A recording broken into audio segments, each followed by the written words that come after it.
gracia hay cuando paso por el fuego. Abres camino donde no lo hay. Buenos días, bienvenido de nuevo a las reflexiones que estamos compartiendo juntos en la comunidad, leyendo la palabra de Dios. En este día vamos a comenzar una nueva serie de lecturas en el libro del apóstol Pablo a los Romanos. Una carta preciosa, una carta maravillosa. Fijaros, John Stott decía de ella que es la declaración más plena, más sencilla y más grandiosa acerca del Evangelio que hay en todo el Nuevo Testamento. Es increíble, con lo cual pues nos presentamos ante un libro pues asombroso y también digamos lleno, profundo, en el cual va a ir atravesando diferentes doctrinas y diferentes enseñanzas básicas para todos aquellos que somos cristianos. La verdad es que el apóstol Pablo hace una declaración en todo este libro para nosotros básica y clara. Y es que el hombre no nace libre, sino que nacemos, por el contrario, nacemos tomados y esclavos del pecado. Pero que Jesús ha venido a traernos libertad, a hacernos libres. Eso es algo clave para nosotros. Y esta carta nos va a enseñar y nos va a ir hablando, cuando vayamos a ir leyéndola poco a poco, pues cómo el Señor nos va liberando en todas las diferentes esferas en las cuales se compone la vida.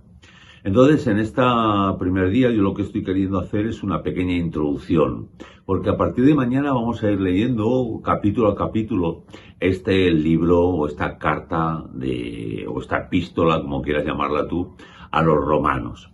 Fijaros, esta carta a los romanos es considerada por muchos teólogos y grandes hombres como una carta clave en la palabra. Fijaros, por ejemplo, Lutero, el gran reformador, decía que esta carta era realmente la parte principal del Nuevo Testamento.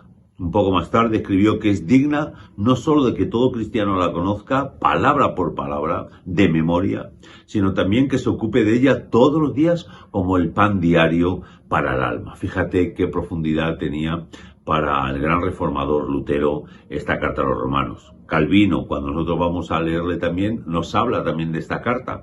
Él dice que si hemos adquirido una verdadera comprensión de esta epístola, hablando de Romanos, tenemos una puerta abierta a los tesoros más profundos de la Escritura. Realmente esta palabra ha transformado vidas, se ha transformado un montón de vidas alrededor de los tiempos, a través de los tiempos. Y yo te animo a que tú puedas ir a esta palabra con ese corazón abierto donde el Señor va a trabajar en tu vida y también en la mía, y ha trabajado durante todos estos siglos en los corazones de aquellos que buscan con fidelidad y con integridad la palabra y la enseñanza del Señor. Para Karl Barth entendió que en esta epístola estaba el reino de Dios y que ese reino de Dios no podía lograrse mediante una hazaña humana, sino decía que esta epístola nos enseña que todo comienza por Dios, todo está iniciado por Dios. Y en ella encontramos la bondad de Dios, ya que nosotros no podemos hacerlo por nosotros mismos, sino que también nos muestra que nuestro pecado nos ha llevado a las profundidades y a la culpabilidad que solamente puede ser limpiada por la gracia de Dios. Entonces, de verdad, cuando nosotros leamos este libro de Romanos, yo te animo a que lo hagas con anhelo, con búsqueda. Fijaros, el propio John Stott, escribiendo en otro lugar de su comentario a este libro de Romanos, a esta epístola, él dice: cuidado si vas a leer esta epístola, este libro de Romanos, porque esta lectura tiene consecuencias para la vida. Y dice: estás advertido. Y eso mismo quiero hacer yo. Estás advertido de que Dios puede transformar y puede traer cambios profundos a tu vida. Puede traer, digamos, transformaciones en tu mente, en tu forma de pensar y en tu forma de vivir. Y eso es lo que pretendemos. Pretendemos que la palabra no solamente nos informe, sino nos transforme. Y cuando vayamos leyendo este texto de Romanos, vamos a encontrar que hay diferentes cosas, diferentes enseñanzas que son, digamos, básicas para nuestra vida. Pero necesitamos entender, cuando leamos el libro de Romanos, igual que todo el resto de la palabra de Dios, que todo, digamos, debemos leerlo desde las circunstancias en las cuales se escribe el autor. No podemos perderla digamos, de vista. Evidentemente lo escribe también para nosotros hoy, pero él también escribe desde una situación y desde un lugar. Recordar, esta epístola, esta carta a los romanos, se cree que fue escrita por Pablo desde Corinto. Y él estaba, digamos, empezando el viaje en el cual quería ir a Jerusalén a llevar aquella ofrenda que había recogido para la iglesia de Jerusalén, pero también, digamos, su destino final era España. Quería venir hasta aquí, hasta este rincón del mundo, que para él era el final de la tierra. Él quería cumplir el llamamiento del Señor a llevar la palabra desde Jerusalén hasta el final de la tierra. Y quería en el camino acercarse a Roma. Y por eso él quería que los romanos oraran por él, pero que también le apoyaran y que le apoyaran, digamos, también económicamente, y que también cuando él pudiera pasar por allí, le recibieran. La palabra de Dios nos habla de esa necesidad de la relación, del apoyo de la iglesia, de que nosotros hacemos la obra juntamente. Pero también vemos que el apóstol Pablo sabe y conoce de las dificultades que estaba teniendo aquella iglesia en Roma. La iglesia en Roma era una iglesia mixta. Una iglesia mixta, lo que estamos refiriéndonos es que estaba formada por judíos, pero también por gentiles. Mayormente por gentiles, pero también tenía un buen grupo de judíos.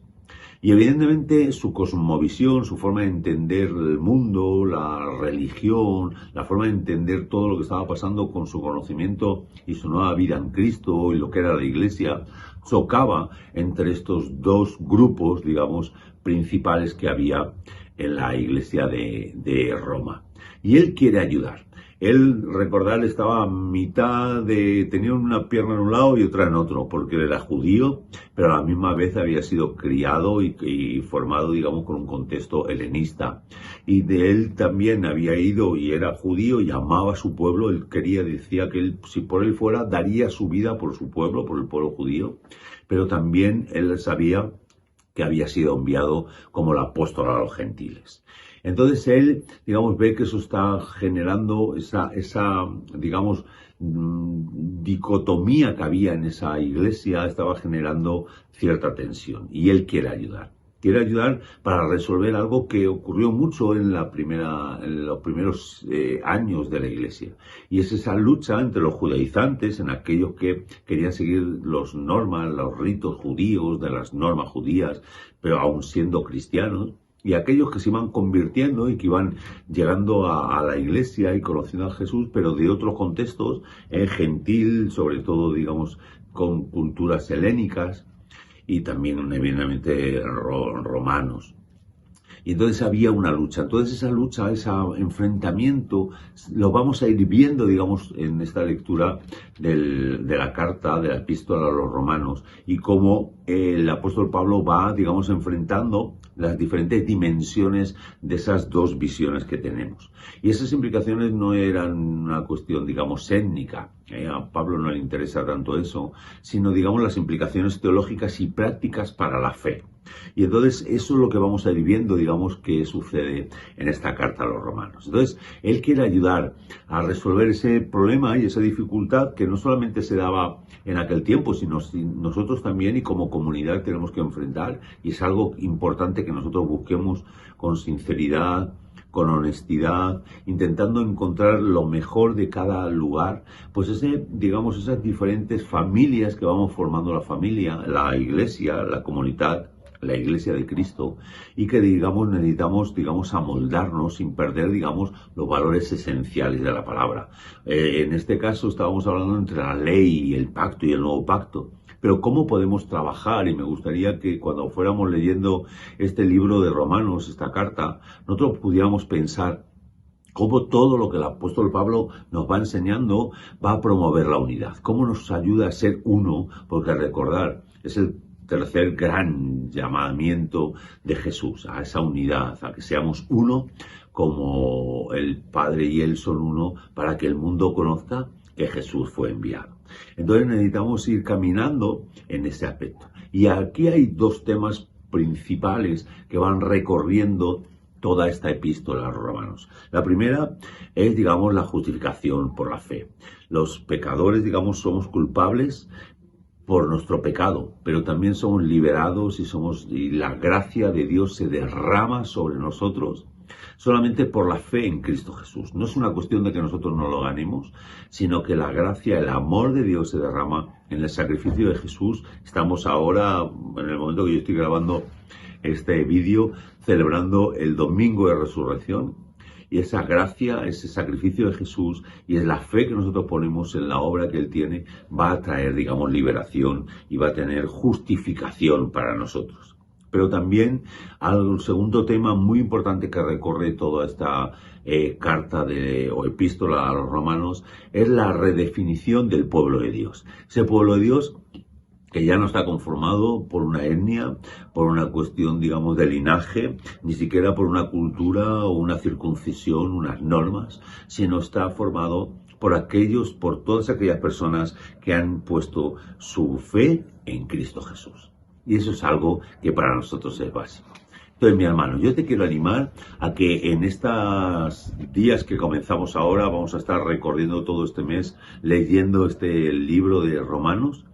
Vamos a empezar, digamos, a caminar en él, pero que nosotros podamos buscar cómo podemos crecer y animarnos a ser esa iglesia que Cristo quiere que seamos. Cómo podemos promover y cómo podemos aprender a vivir en unidad siendo diferentes y cómo podemos establecer las grandes doctrinas, sobre todo de la salvación por fe, por la gracia de Dios, que no es una cuestión de nuestro obrar o de nuestro linaje, el que nos haga ser parte del pueblo de Dios, sino es la obra del Espíritu Santo en nuestras vidas. Entonces, yo te quiero animar a que cada día que vayas a la palabra, busques en ti, busquemos juntos cómo el Señor quiere fortalecernos y quiere que seamos cada día más uno en Él para poder ser de bendición y poder ser, como estamos diciendo, todo este año, como es, digamos, el lema y el leitmotiv de nuestra comunidad, discípulos haciendo discípulos. Yo te animo a que a partir de mañana empieces a leer el capítulo 1 y vamos también a tener nuestra reflexión, pero eso será mañana. Yo espero que esta corta introducción sea de bendición para tu vida y tengas, digamos, este ánimo y, como decíamos antes, que lo hagas con anhelo, porque el Señor puede traer transformación y cosas poderosas a tu vida. Este libro es una pasada, tiene mensajes increíbles que van a transformar tu vida, la mía. Entonces, en la mía, vamos a ir a caminar juntos como comunidad, como la Iglesia de Cristo. Yo espero que tú tengas anhelo. ¿Quieres caminar conmigo? Vamos a ponernos delante de Dios y vamos a pedirle que Él hable por medio de su palabra a nuestros corazones y que nosotros seamos obedientes para poner en práctica todo aquello que aprendamos. Que nos soltemos de nuestras tradiciones, de aquellos pensamientos que tenemos o de querer ser demasiado modernos para que podamos estar basados en lo que el Señor quiere y nos enseña por medio de sus apóstoles, esa doctrina y esa doctrina apoyada sobre la enseñanza de los apóstoles y sobre todo, evidentemente, refrendada, digamos, o apoyada a sí mismo en la enseñanza de Jesús. Bueno, mi hermano, te espero mañana, que el Señor te bendiga. Empezamos juntos este camino en la epístola, en la carta a los romanos. Que el Señor te bendiga. Hubo uno más entre las llamas que estuvo junto a mí. Hubo uno más sobre las aguas que todo el mar.